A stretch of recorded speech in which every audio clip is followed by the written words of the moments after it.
paraxá, Metsorá, lepra. De 1 Paraxá Levítico 14, 1-22 disse também o Senhor a Moisés: esta é a regulamentação acerca da purificação de um leproso. Ele será levado ao sacerdote, que sairá do acampamento e o examinará.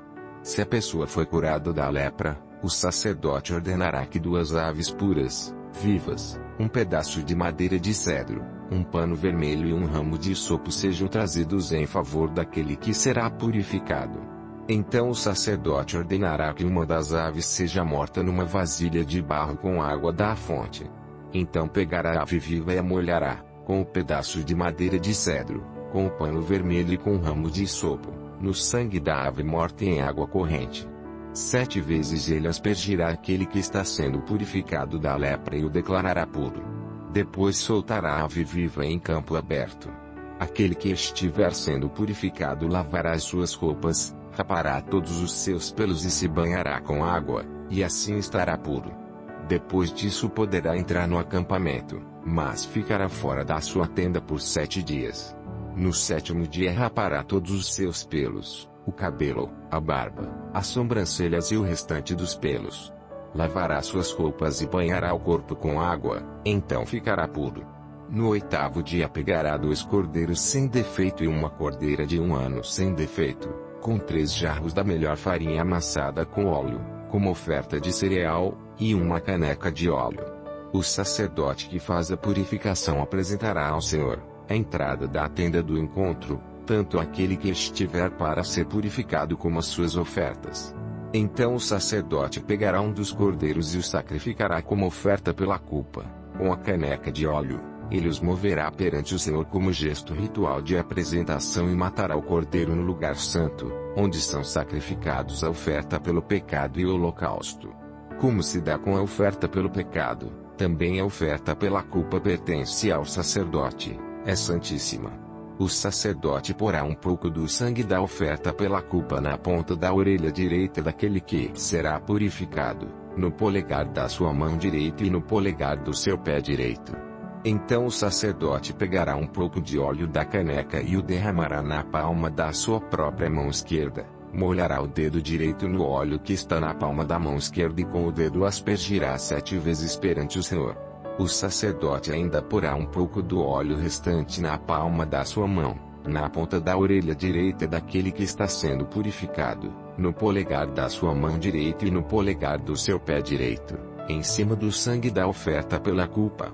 O óleo que restar na palma da sua mão, o sacerdote derramará sobre a cabeça daquele que está sendo purificado e fará propiciação por ele perante o Senhor. Então o sacerdote sacrificará a oferta pelo pecado e fará propiciação em favor daquele que está sendo purificado da sua impureza. Depois disso, o sacerdote matará o animal do holocausto e oferecerá sobre o altar com a oferta de cereal, e assim fará propiciação pelo ofertante, o qual estará puro. Se, todavia, o ofertante for pobre, sem recursos para isso, pegará um cordeiro como oferta pela culpa, o qual será movido para fazer propiciação pelo ofertante, com um jarro da melhor farinha, amassada com óleo, como oferta de cereal, uma caneca de óleo e 2 rolinhas ou 2 pombinhos, conforme os seus recursos, um como oferta pelo pecado e outro como holocausto. Dia 2 Paraxá Levítico 14 e 23:57. No 8º dia o ofertante os trará, para a sua purificação, ao sacerdote, à entrada da tenda do encontro, perante o Senhor.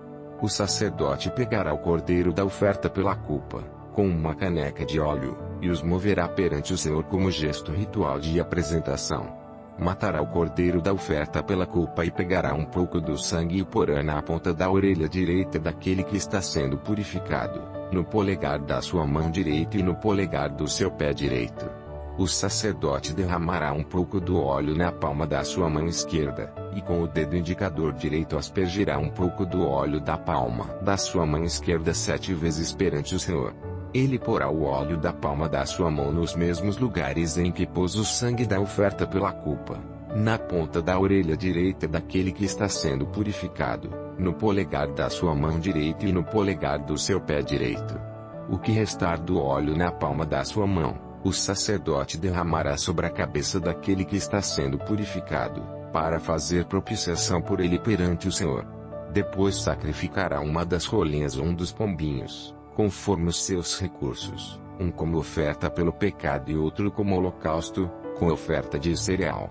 Assim o sacerdote fará propiciação perante o Senhor em favor daquele que está sendo purificado. Essa é a regulamentação para todo aquele que tem lepra e não tem recursos para fazer a oferta da sua purificação. O Senhor disse a Moisés e a Arão: quando vocês entrarem na terra de Canaã, que dou a vocês como propriedade, e eu puser mancha de mofo numa casa, na terra que lhes pertence, o dono da casa irá ao sacerdote e dirá: parece-me que há mancha de mofo em minha casa. Antes de examinar o mofo, o sacerdote ordenará que desocupem a casa para que nada que houver na casa se torne impuro. Depois disso, o sacerdote irá examinar a casa. Examinará as manchas nas paredes e, se elas forem esverdeadas ou avermelhadas e parecerem mais profundas do que a superfície da parede, o sacerdote se irá da casa e a deixará fechada por 7 dias. No 7º dia voltará para examinar a casa. Se as manchas se houverem espalhado pelas paredes da casa, ordenará que as pedras contaminadas pelas manchas sejam retiradas e jogadas num local impuro, fora da cidade. Fará que a casa seja raspada por dentro e que o reboco raspado seja jogado num local impuro, fora da cidade. Depois colocarão outras pedras no lugar das primeiras e rebocarão a casa com barro novo. Se as manchas tornarem a alastrar-se na casa depois de retiradas as pedras e de raspada e rebocada a casa, o sacerdote irá examiná-la e, se as manchas se espalharam pela casa, é mofo corrosivo, a casa está impura. Ela terá que ser demolida, as pedras, as madeiras e todo o reboco da casa, tudo será levado para um local impuro, fora da cidade. Quem entrar na casa enquanto estiver fechada estará impuro até a tarde. Aquele que dormir ou comer na casa terá que lavar as suas roupas.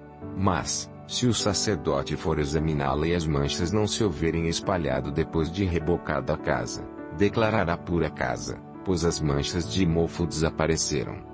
Para purificar a casa, ele pegará 2 aves, um pedaço de madeira de cedro, um pano vermelho e sopo.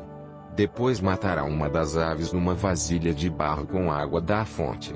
Então pegará o pedaço de madeira de cedro, o hisopo, o pano vermelho e a ave viva, e os molhará no sangue da ave morta e na água da fonte, e aspergirá a casa 7 vezes.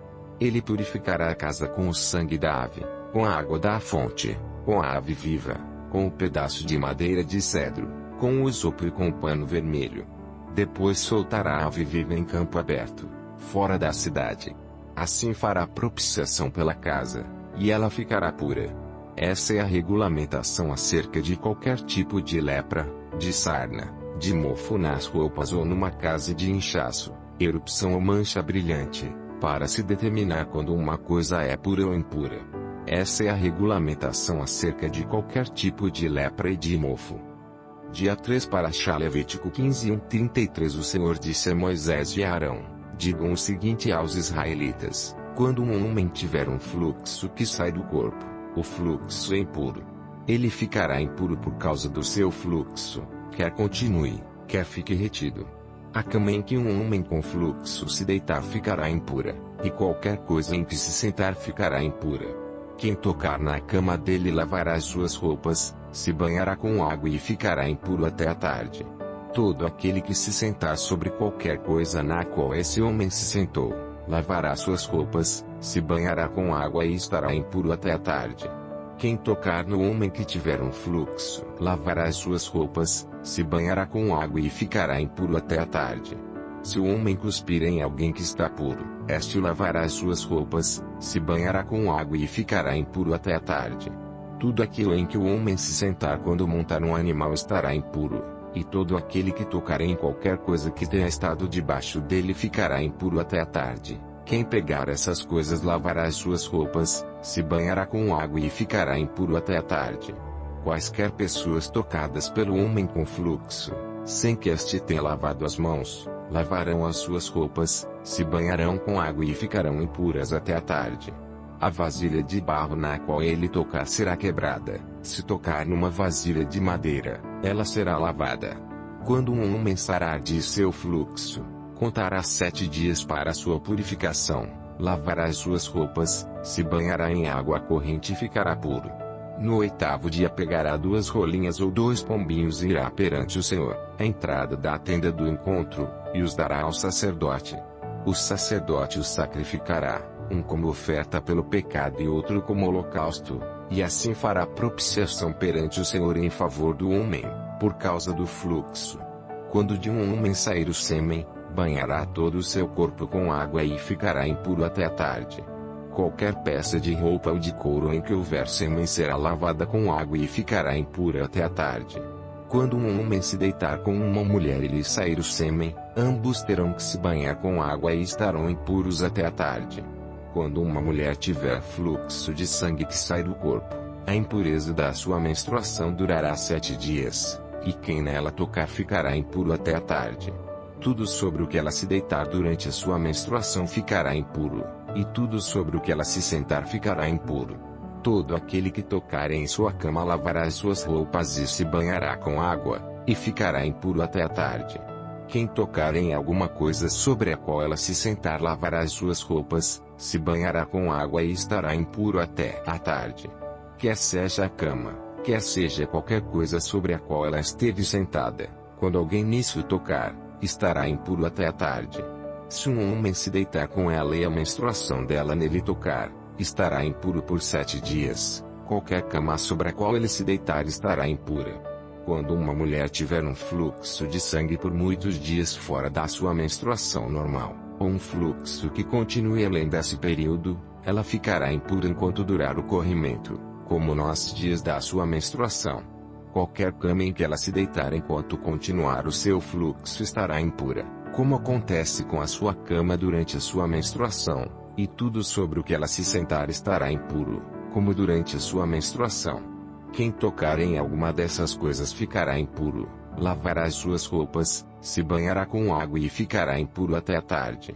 Quando sarar do seu fluxo, contará 7 dias e depois disso estará pura.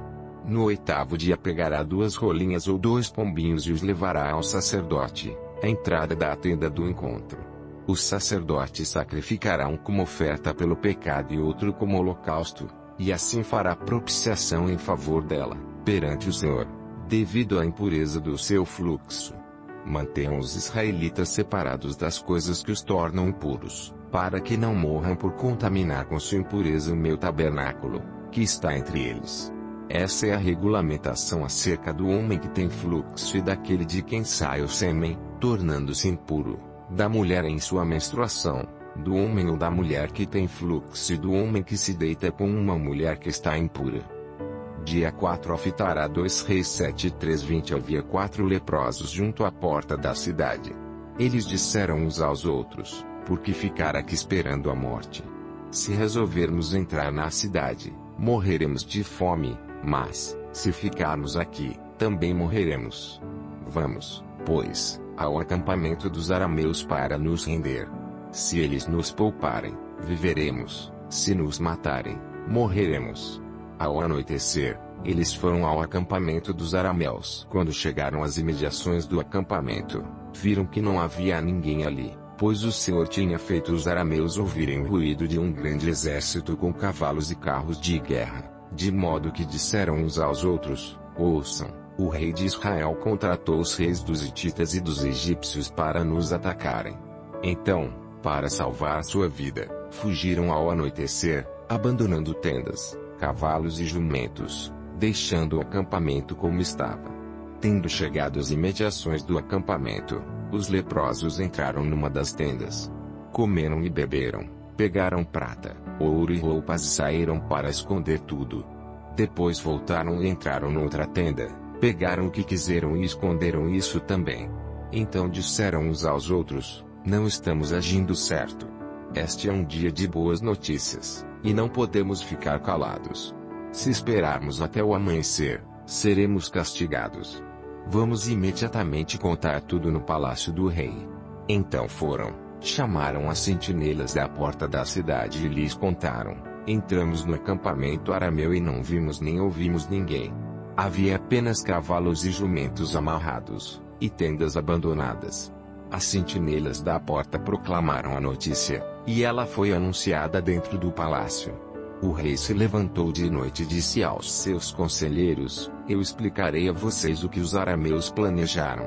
Como sabem que estamos passando fome, deixaram o acampamento e se esconderam no campo, pensando: com certeza eles sairão, e então os pegaremos vivos e entraremos na cidade. Um de seus conselheiros respondeu: manda que alguns homens apoiem 5 dos cavalos que restam na cidade. O destino desses homens será o mesmo de todos os israelitas que ficarem, sim, como toda esta multidão condenada. Por isso vamos enviá-los para descobrir o que aconteceu. Assim que prepararam 2 carros de guerra com seus cavalos, o rei os enviou atrás do exército arameu, ordenando aos condutores: vão e descubram o que aconteceu. Eles seguiram as pegadas do exército até o Jordão e encontraram todo o caminho cheio de roupas e armas que os arameus haviam deixado para trás enquanto fugiam. Os mensageiros voltaram e relataram tudo ao rei. Então o povo saiu e saqueou o acampamento dos arameus. Assim, tanto uma medida de farinha como 2 medidas de cevada passaram a ser vendidas por uma peça de prata, conforme o Senhor tinha dito. Ora, o rei havia posto o oficial em cujo braço tinha se apoiado como encarregado da porta da cidade, mas, quando o povo saiu, atropelou junto à porta, e ele morreu, conforme o homem de Deus havia predito quando o rei foi à sua casa. Aconteceu conforme o homem de Deus dissera ao rei: amanhã, por volta desta hora, na porta de Samaria, tanto uma medida de farinha como 2 medidas de cevada serão vendidas por uma peça de prata. O oficial tinha contestado o homem de Deus perguntando: ainda que o Senhor abrisse as comportas do céu, será que isso poderia acontecer? O homem de Deus havia respondido: você verá com os próprios olhos, mas não comerá coisa alguma. E foi exatamente isso que lhe aconteceu, pois o povo pisoteou junto à porta da cidade, e ele morreu. Dia 5 Brit Hadazah Lucas 1:25. Muitos já se dedicaram a elaborar um relato dos fatos que se cumpriram entre nós, conforme nos foram transmitidos por aqueles que desde o início foram testemunhas oculares e servos da palavra. Eu mesmo investiguei tudo cuidadosamente, desde o começo, e decidi escrever-te um relato ordenado, ó excelentíssimo Teófilo, para que tenhas a certeza das coisas que te foram ensinadas. No tempo de Herodes, rei da Judeia, havia um sacerdote chamado Zacarias, que pertencia ao grupo sacerdotal de Abias. Isabel, sua mulher, também era descendente de Arão. Ambos eram justos aos olhos de Deus, obedecendo de modo irrepreensível a todos os mandamentos e preceitos do Senhor. Mas eles não tinham filhos, porque Isabel era estéril, e ambos eram de idade avançada. Certa vez, estando de serviço o seu grupo, Zacarias estava servindo como sacerdote diante de Deus. Ele foi escolhido por sorteio, de acordo com o costume do sacerdócio, para entrar no santuário do Senhor e oferecer incenso. Chegando a hora de oferecer incenso, o povo todo estava orando do lado de fora. Então um anjo do Senhor apareceu a Zacarias, à direita do altar do incenso. Quando Zacarias o viu, perturbou-se e foi dominado pelo medo. Mas o anjo lhe disse: não tenha medo, Zacarias, sua oração foi ouvida. Isabel, sua mulher, dará a você um filho, e você lhe dará o nome de João. Ele será motivo de prazer e de alegria para você, e muitos se alegrarão por causa do nascimento dele, pois será grande aos olhos do Senhor. Ele nunca tomará vinho nem bebida fermentada, e será cheio do Espírito Santo desde antes do seu nascimento. Fará retornar muitos dentre o povo de Israel ao Senhor, o seu Deus. E irá diante do Senhor, no espírito e no poder de Elias, para fazer voltar o coração dos pais a seus filhos e os desobedientes à sabedoria dos justos, para deixar um povo preparado para o Senhor. Zacarias perguntou ao anjo: como posso ter certeza disso? Sou velho, e minha mulher é de idade avançada. O anjo respondeu: sou Gabriel, o que está sempre na presença de Deus. Fui enviado para transmitir a você estas boas novas. Agora você ficará mudo. Não poderá falar até o dia em que isso acontecer, porque não acreditou em minhas palavras, que se cumprirão no tempo oportuno. Enquanto isso, o povo esperava por Zacarias, estranhando sua demora no santuário. Quando saiu, não conseguia falar nada. O povo percebeu então que ele tivera uma visão no santuário. Zacarias fazia sinais para eles, mas permanecia mudo. Quando se completou seu período de serviço, ele voltou para casa. Depois disso, Isabel, sua mulher, engravidou e durante 5 meses não saiu de casa. E ela dizia: isto é obra do Senhor. Agora ele olhou para mim favoravelmente, para desfazer a minha humilhação perante o povo. Dia 6 Brit Hadazá Lucas 1:26-56. No 6º mês Deus enviou o anjo Gabriel a Nazaré, cidade da Galileia, a uma virgem prometida em casamento a certo homem chamado José, descendente de Davi. O nome da virgem era Maria.